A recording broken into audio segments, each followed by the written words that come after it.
Hello दोस्तों। आज हम आपको BSc nursing second semester exam में मतलब कोई भी यूनिवर्सिटी का जो एग्ज़ाम होता है second semester first semester and third semester exam में पास होने के आपको मतलब तरीके के बारे में आपको बताएंगे, पूरा डिटेल में बताएंगे कि आप मतलब अगर थोड़ा बहुत भी कुछ भी पढ़ के जाओगे तो भी मतलब आप एग्ज़ाम में कुछ लिख के आ सकते हो। ऐसा हम बताएंगे आपको कि आप पास हो ही जाओगे हमारे आइडिया से।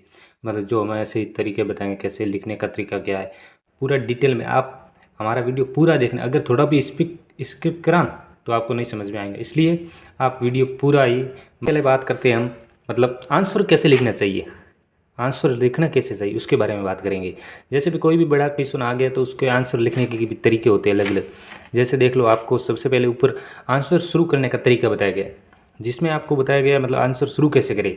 स्टार्टिंग में अगर कोई बड़ा क्वेश्चन आ गया तो उसको कैसे लिखें। तो सबसे पहले आपको उसको इंट्रोडक्शन लिखना है 4 से 5 लाइन में। सबसे पहले ये देखो ऊपर दे रखा है इंट्रोडक्शन, तो सबसे पहले आपको इंट्रोडक्शन उसका लिखना है कम से कम 4 से 5 लाइनों में। क्यों, अगर आप कोई भी बड़ा क्वेश्चन आएगा ना तो उसको आपको कम से कम ज़्यादा बड़ा ही लिखना पड़ेगा। ऐसे नहीं कि आप 1-2 लाइन लिख के छोड़ के, वो नहीं चलेगा, आपको मतलब बड़ा ही लिखना पड़ेगा। इसलिए सबसे पहले आप इंट्रोडक्शन लिखें बड़े क्वेश्चन का कम से कम 4 से 5 लाइन में। फिर उसकी डेफिनेशन लिखनी है। जैसे कि कोई अस्थमा क्वेश्चन आ गया तो अस्थमा पर मतलब आप डेफिनेशन लिख ले कितने 3 से 4 लाइन, उसका इंट्रोडक्शन भी लिख ले। तो डेफिनेशन 2 से 3 लाइन में होगी। मतलब एक आपका जो यूनिवर्सिटी का पेपर आता है उसका एक पेज तो आपके भर गया इंट्रोडक्शन और डेफिनेशन। फिर आगे बढ़ते हैं। जैसे एग्जाम्पल के तौर पे ये डेफिनेशन दे रखी है, देख लो आप। मतलब अस्थमा की definition, asthma is the chronic inflammatory disease of the airway characterise by the bronchospasm and difficulty in breathing. ये होगी इसकी डेफिनेशन। इसकी डेफिनेशन कोई भी क्वेश्चन है उसकी डेफिनेशन कम से कम आप मतलब 2 या 3 लिखे। 2 तो कम से कम आपको लिखनी ही है डेफिनेशन। क्यों, जितनी आप मतलब डेफिनेशन लिखोगे उतने ही आपको नंबर ज़्यादा मिलेंगे। क्यों, स्टार्टिंग का जो मतलब स्टार्ट करते हैं ना डेफिनेशन वो तो एक्यूरेट, अगर आपकी डेफिनेशन एक्यूरेट होगी तो आपको मतलब आधे से ज़्यादा नंबर तो वहीं पर मिल जाएंगे। इसलिए आप बढ़िया से बढ़िया मतलब डेफिनेशन बढ़िया लिखने की कोशिश करें। फिर सेकंड आगे बात करते हैं कि हेडिंग, हेडिंग और सब हेडिंग बनाएं। कोई भी क्वेश्चन होता है उसकी हमेशा हेडिंग जरूर बनाएं, और वो भी बढ़िया सी एकदम लाइन में आप बहुत ही अच्छी तरह बनाएं। क्योंकि आप जितनी बढ़िया हेडिंग बनाओगे उतने बढ़िया आपको क्वेश्चन मिलेंगे। क्योंकि नहीं तो आप ऐसे पैराग्राफ में पूरा लिख के आ जाओगे तो आपको कुछ नहीं मिलेगा, मतलब मिलेगा लेकिन इतने नहीं मिलेंगे जितने आप हेडिंग में भले आपने मतलब कैसा भी लिखा होगा ना तो भी आपको नंबर मिलेंगे। और पैराग्राफ में आपने बढ़िया बढ़िया मतलब जो एक्यूरेट पॉइंट लिखे होंगे फिर भी आपको नंबर नहीं मिलेंगे, कम देगा वो एग्जामिनर। इसलिए हेडिंग बनानी जरूरी है। जैसे और फॉर्मेट में लिखने, पूरा एकदम फॉर्मेट में लिखे, पैराग्राफ में कभी ना लिखे। ये देखो जैसे डेफिनेशन है तो डेफिनेशन भी ऐसे मतलब फॉर्मेट में लिखे पूरा। मतलब आप एकदम मतलब जैसे ये देखिए, जैसे एग्जाम्पल देखो मैंने फॉर्मेट दे रखा है। पहले सबसे पहले क्या लिखे आप, डेफिनेशन लिखे। किसी भी क्वेश्चन आए या तो पहले इंट्रोडक्शन लिखे, अगर कोई बड़ा क्वेश्चन आ गया तो इंट्रोडक्शन लिखे, फिर डेफिनेशन लिखे, फिर अभी जैसे कि कोज एंड इटियोलॉजी लिखे। कोई भी क्वेश्चन आए तो ये मतलब सीक्वेंस अगर ये आपके बना के इतना लिख दिया ना, इतना सीक्वेंस में लिख दिया तो आपको नंबर देने से कोई नहीं रोक सकेगा यूनिवर्सिटी वाला, और आपको फेल भी नहीं करेगा। तो कोज एंड इटियोलॉजी लिखे, और फिर साइन एंड सिम्टम लिखे। साइन एंड सिम्टम वो भी मतलब ऐसे नहीं लिखे कि जैसे कि मतलब पॉइंटों में लिखे आप। फिर डायग्नोसिस लिखे, सब मतलब कोष्टक या सारणी बना के आराम से एकदम बढ़िया से लिखे। जितने मतलब आप एग्जामिनर को बढ़िया दिखाने की कोशिश करोगे इतना वो नंबर ज़्यादा देगा। फिर ट्रीटमेंट लिखे, फिर नर्सिंग मैनेजमेंट लिखे।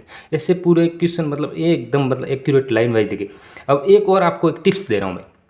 जैसे आपकी अभी मतलब जो फर्स्ट सेमेस्टर में एडमिशन लेते हैं वो बहुत सारे मतलब फर्स्ट पहली बार एग्जाम देने जाते हैं जैसे एन पीजीओ का, तो उसमें बहुत सारे मतलब उनको डाउट्स होते हैं, दिक्कत आती है कैसे लिखेंगे कैसे एग्जाम करेंगे। तो उनके लिए एक मैं सबसे बढ़िया आइडिया दे रहा हूँ। अगर एनाटॉमी का आप पेपर देने जाओ, जैसे कि एनाटॉमी का पेपर देने के, एनाटॉमी का पेपर दोगे तो आप कम से कम 2 कॉपी आ गई एनाटॉमी या फिजियोलॉजी, और 40-40-80 पेज हो गए। तो आप मतलब मान के चलो कम से कम 20-20 तो भर के ही आने अगर एक कॉपी में, तो 20-20 मान लो। एनाटॉमी की कॉपी है ना, उसमें जितने क्वेश्चन होंगे प्रत्येक क्वेश्चन में आपको डायग्राम जरूर बनाना है। एनाटॉमी की जितने भी क्वेश्चन होंगे ना उनका प्रत्येक क्वेश्चन का एक डायग्राम होना चाहिए आपको। जैसे कोई भी क्वेश्चन हो, 2 नंबर का हो, 5 नंबर का हो, चाहे 1 नंबर का हो, डायग्राम तो आपको जरूरी बनाना ही है। ये एनाटॉमी में आपने काम कर लिया ना तो आपको एना फिजियो में पास होने के लिए कोई नहीं रोक सकेगा। डायग्राम जरूर बनाने, चाहे कैसा भी बनाओ, चाहे मतलब नाम लिखो, अगर नाम लिखो तो और भी बढ़िया है, लेकिन डायग्राम तो आपको जरूर बना के आना है। फिर नेक्स्ट बात करते हैं कि फिजियोलॉजी की तो मतलब ऐसा नहीं है। अगर एनाटॉमी का आपने पेपर बढ़िया कर दिया ना, तो फिजियोलॉजी में तो आपको क्या मतलब जो काम क्या करता है उसके फंक्शन ही लिखने हैं, तो इतना दिक्कत नहीं होती। एनाटॉमी आपको डायग्राम और सीक्वेंस वाइज इतना काम कर लिया ना, तो आपको नंबर देने से कोई नहीं रोक सके। और थर्ड पॉइंट आपका बनता है कि पॉइंट में लिखे, कुछ भी क्वेश्चन हो मतलब सब कुछ आप पॉइंटों में लिखोगे ना, उतने आपको ज़्यादा नंबर मिलेंगे। और डायग्राम तो आपको बनानी है, कोई भी क्वेश्चन हो डायग्राम आप ज़रूर बनाएं और पॉइंटों में लिखें। और जो मतलब बढ़िया बढ़िया कोई कीवर्ड होते हैं, कोई मेन इंपॉर्टेंट होते हैं, जिससे वो उसकी पूरी डेफिनेशन बनती है, उससे उस चीज़ का पूरा मतलब निकलता है, उसको आप अंडरलाइन करो। कीवर्ड होते हैं उसको अंडरलाइन करें, तो उसको मतलब नीचे ऐसे अंडरलाइन करके लिखोगे ना, तो आप बहुत ही बढ़िया नंबर मिलेंगे। और एक बात हमेशा ही मैं कहता हूँ, एना फिजियो होगी इसमें आपको डायग्राम जरूर बनाना है। और एक और बात बता रहा हूँ मैं, सबसे बढ़िया, सर आप कुछ भी पढ़ के नहीं गए होंगे ना, ये जो मैं बता रहा हूँ ना, इतना ही आपने अगर कर लिया ना, तो मैं कह रहा हूँ आपको पास होने से कोई नहीं रोक सकता। और एक बात और इम्पोर्टेंट है जो आपको सबसे लास्ट में बताऊँगा, जिससे आप पास ज़रूर होगे। शायद आप कुछ भी पढ़ के नहीं गए होंगे, पास हो जाओगे। इसलिए आप वीडियो को स्किप मत करना, आप पूरा लाइन टू लाइन देखोगे ना, तो ही आप पास हो सकते हो मेरे तरीके से, वरना आप मतलब देख लो। इसलिए आपको पूरी डिटेल में आप मैं समझा रहा हूँ, पूरी एक डिटेल में आप समझते रहो, एक भी पॉइंट स्किप मत करना। चलिए नेक्स्ट बात करते हैं हम।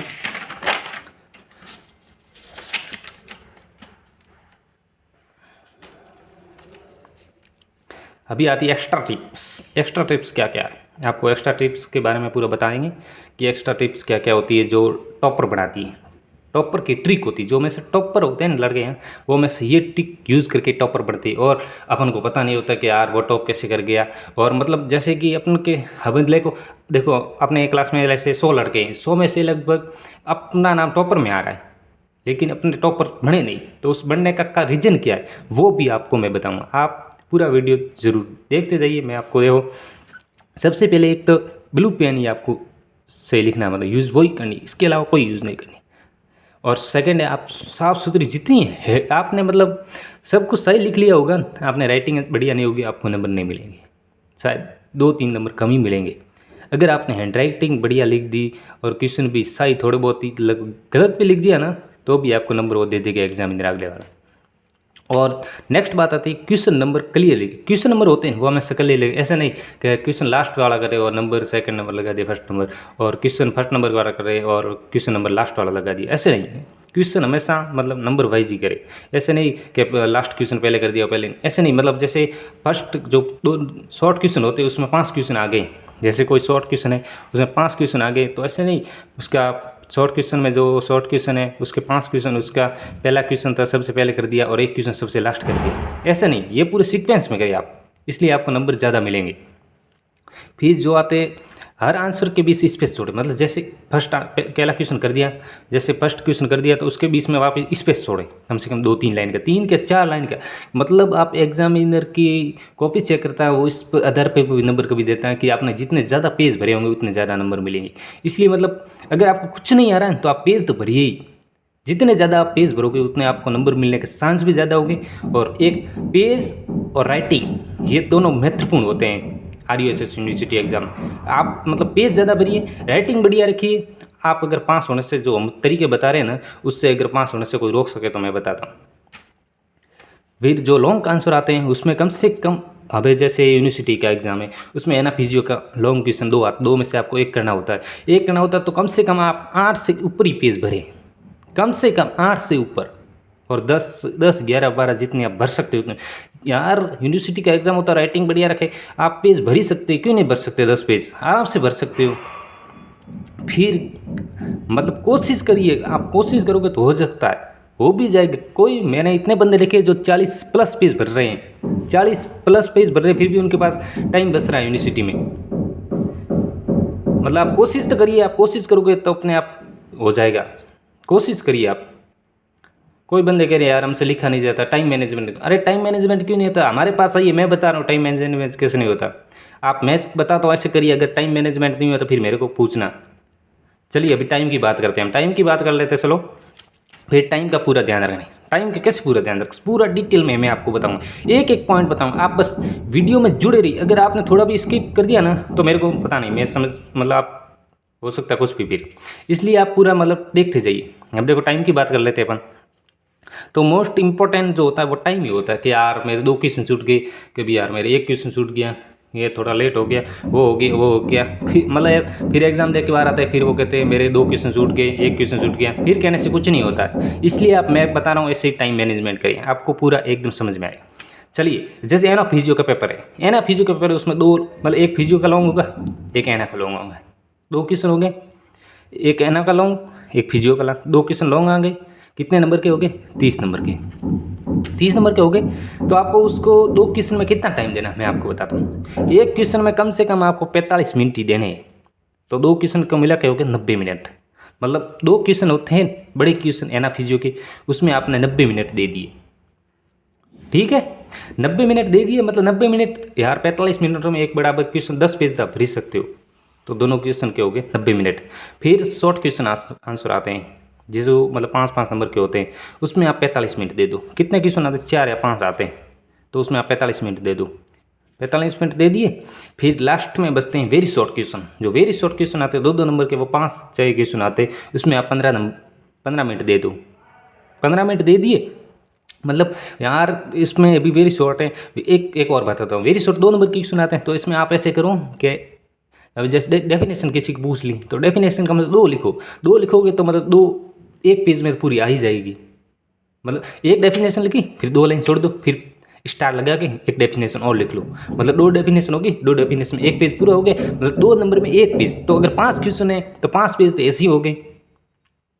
और जो ये जो मतलब लॉन्ग क्वेश्चन है, इसमें आपने भर लिए 10 पेज, चलो मान के चलो 2 क्वेश्चन है तो 20 पेज हो गए, 20 पेज ये हो गए। और शॉर्ट क्वेश्चन आंसर है ये 5 नंबर के 4 हो गए, तो इसमें आप कम से कम 4 पेज तो भरना ही है। तो 4 × 4 16 ये हो गए। और फिर वेरी शॉर्ट है, इसमें 5 क्वेश्चन है तो 5 पेज ये हो गए। और जो MCQ, इस MCQ में 2 पेज हो गए। तो कितने टोटल मिला के पेज हो गए आपको देख लो, 20 और 16 37, 37 और 5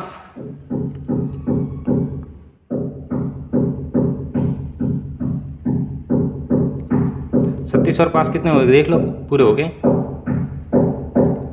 41 पेज होते हैं। देख लो, आप ही देख लो, आपके सामने मैंने पूरा जुगाड़ बता दिया। अब आप कह रहे हो मैं 40 पेज नहीं भेजे जाते, वो होता है पूरा मैं जैसे बता तो वैसे करो आप। 45 मिनटों में यार एक बड़ा 10 पेज तो भर ही सकता है बंदा, क्यों नहीं भर सकता 10 पेज? 10 बंदा मैं कहता हूँ आराम से पेज भर सकता है 45 मिनटों में। और फिर MCQ की बात करें तो MCQ कितने आते हैं आपके? 2 पेज इसमें हो गए। अब देख लो, अगर मतलब देखो जैसे एनाटॉमी की बात करें, एनाटॉमी एक क्वेश्चन है 10 पेज भर दिए, 10 और 16 कितने हो गए?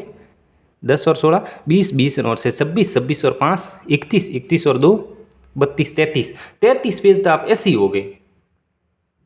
अभी कोई थोड़ा बहुत बड़ा सड़ा के लिख लेते हैं तो 4-5 35, कम से कम आप 35 प्लस ही पेज भर के आना ही है, कैसे भी हो गए। अब अपने से अगर नॉर्मल बात करते, हम जैसे मैंने नॉर्मल बताया तो भी कितने 35 पेज भर रहे हैं, तो आप एकदम मतलब जैसे आपको अगर थोड़ा बहुत पढ़ के जाओगे तो पे आप कितने 40 पेज तो भर के आओ। जैसे पेज मैटर नहीं करता इतना, क्योंकि MCQ आने लगे पेज मैटर नहीं करता, फिर भी आपको 30 प्लस तो भरना ही है। अगर आपने 30 के अंदर अभी आपको अगर कुछ नहीं याद है तो आपको 40 पूरे भरने ही है। आपको थोड़ा बहुत याद है तो 35 पढ़ोगे ना तो भी आप चलेगा। अगर आपको पूरे ही याद है तो 30 पे भी पास हो जाओगे। अभी कुछ नहीं लिख के आओगे तो फिर मतलब लिख के आओगे लेकिन कुछ नहीं, सब घास काट के आए हो तो 40 तो आपको पढ़ना ही है। और पीछे बचते ये देखो, चलो 90, 45, 15 और 15, पीछे बचती 15 मिनट, 15 मिनट बचती है। उसमें आपको पूरी कॉपी के डिटेल भर दूँ, पूरी की पूरी आप डिटेल भर दो, जिसमें कितना को सब आपके रोल नंबर डेट वेट सब वो भर दो। टोटल हो गया 3 घंटे पूरे हो गए। और बताओ, और तो आपको क्या ही बताएं, आप ही समझदार हो। इसलिए मतलब अभी एक और मैं बता रहा हूँ बात कि जैसे कि एग्ज़ाम में अभी आपके एग्ज़ाम की डेट आ गई है, कितनी तारीख है आपके? 2 तारीख से स्टार्ट है, एनाटॉमी का पेपर है 2 अप्रैल को। तो आप मान के चलो मैं 1 या 2 दिन पहले और ऐसी एक क्लास लेके आऊँगा जिसमें जितने भी एना और फिजियो में क्वेश्चन आएंगे, हर मतलब एग्ज़ाम के 2 दिन पहले मैं एक क्लास लेके आऊँगा। उसमें आपको इंपॉर्टेंट क्वेश्चन एक बार तो मैंने बता दिए, अब इसका और जुगाड़ निकाल के इसकी खोज करके मतलब जो इस बार आने वाले ऐसे क्वेश्चन लेके आऊँगा 15-20, जो 15-20 में से आपको कम से कम 10 9 तो आएंगे ही क्वेश्चन, ऐसे क्वेश्चन लेके आऊँगा मैं। इसलिए आप हमारे चैनल को सब्सक्राइब करें प्लीज़, देखिए मेरे वीडियो देखिए कितने मैंने डाले हुए, प्लीज़ सब्सक्राइब करें एंड शेयर करें। मतलब मैं जितने भी ये देखो ये मतलब पॉइंट बताएं, अगर ये फॉलो कर ली ना आपने यहाँ तो पास जरूर हो गए। मैं खुद एनाटॉमी का फिजियोलॉजी के पेपर दे के आया हूँ, मेरे खुद को पता है कैसे पेपर मैंने दिए। इसलिए आप मतलब जैसे मैंने पॉइंट बताए ना, इतने अगर फॉलो कर दिए ना तो आपको पास होने से कोई नहीं सर रोक सकता। और इम्पोर्टेंट जो क्वेश्चन की बात करते हैं ना, क्वेश्चन मैं जल्दी ही लेके आऊँगा। और क्वेश्चन को आपको लिखने का तरीका एकदम बढ़िया रखना है। ऐसे नहीं आपने घास काट के आ गए, घास काट के आगे तो आपको पे नंबर कोई नहीं देगा, चाहे आपने कितना भी सही लिखा होगा नहीं नंबर देंगे। हाँ अगर आपको टॉपर बनना है, टॉपर बनना तो ये आइडिया आपको फॉलो करना ही पड़ेगा। आप टॉपर जब भी बनोगे, वरना आप टॉपर नहीं बन सकते। ये आइडिया देखो, आप मतलब पेन एक ही ब्लू यूज़ करनी है, साफ सुथरी हैंड राइटिंग लिखनी, क्वेश्चन क्लियर लिखने, हर आंसर के बीच स्पेस छोड़ना, लॉन्ग आंसर कम से कम 8 से 10 पेज हम लिखने, और टाइम पूरा मैनेजमेंट। अगर ये इतना टाइम मैनेजमेंट कर दिया ना आपको, मतलब पास होने से कोई नहीं रोक सकता। नहीं ऐसे आप घास काट के आओगे तो फिर कह रहे हो यार मैं, वो लड़का इतना होशियार था यार कैसे पीछे रह गया। उसका कारण यही है कि वो लड़का कितना होशियार था पीछे कैसे रह गया, उसका कारण यही है हैंड राइटिंग, क्लियर क्वेश्चन लिखने, साफ सुथरे लिखना, और एक एटीट्यूड कि यार मैं बंदा पास होएगा। ऐसे नहीं हो सकता यार, आपको मतलब सब कुछ ध्यान ही रखना है। और यूनिवर्सिटी वाले तो आपको पता ही है, उनके तो मतलब बैक देने की आदत ही है, इसलिए आप बच सकते हैं, क्योंकि वो तो हमेशा ही उनका आदत है, जो आदत बन गई है। और अभी मैं नेक्स्ट वीडियो, आप मेरे को नाम बताइए किस टॉपिक पर आपको नहीं समझ में आया यार, किस मतलब सब्जेक्ट के इंपॉर्टेंट क्वेश्चन चाहिए, पहले ही बता दे मेरे को, मैं जल्दी लेके आऊँगा।